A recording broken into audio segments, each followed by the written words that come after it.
October 18, 1692. Civilizations lost. It is now clear that the Underlands encompass a far larger area than we ever imagined. The Shadow Sea itself stretches for hundreds, if not thousands of miles, and the caverns of this underground world seem to continue as far as we trek. To conserve our ether crystals and protect our way out from this land, we have docked our submersible in a secluded port with soldiers to stand guard, while the main force explored on foot and in small boats we have constructed. This has been tedious and dangerous, and has restricted excursions to land or rivers. Finally, though, we have a chance to explore more of the sea, as the repair and restoration work has concluded on the Byreme-style seafaring vessel, with ether-powered devices to power the oars.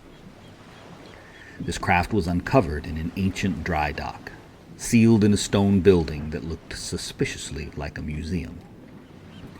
It was almost fully intact, with the mechanical oars still able to function and 2 intact sails, and just required new planks to replace those which had rotted away. The restoration went well, thanks to the discovery of strangely buoyant and strong timbers in the fungal forest, and the Triton was launched just this week. Captain Hawkins kept the Triton near the coast, preferring to avoid the dangers of the open sea here, although it has meant that we could not reach any of the small islands observed further out.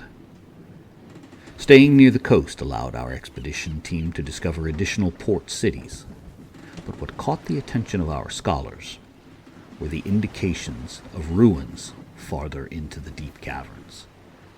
During one landing, a scouting party traveled up through the largest of the caverns and reported that it continued on for miles, where the light from the ether clouds was faded compared to the main cavern of the Underlands.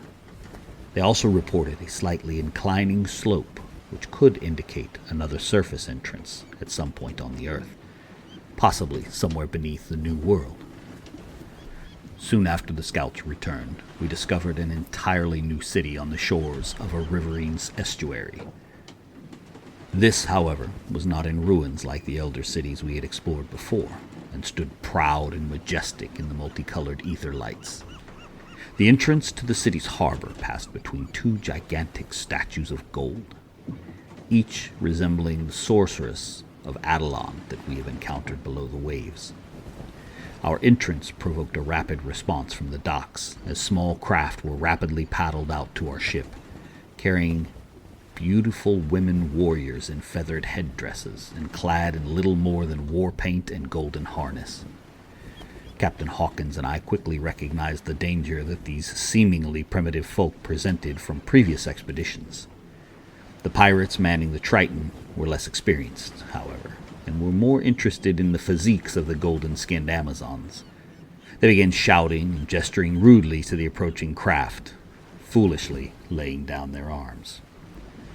This bravado soon turned to panic and terror as one of the approaching craft seemed to glow as if aflame, and then sent a maelstrom of hellfire towards the Triton. The ball of flame struck the top deck and splashed burning death onto the men below.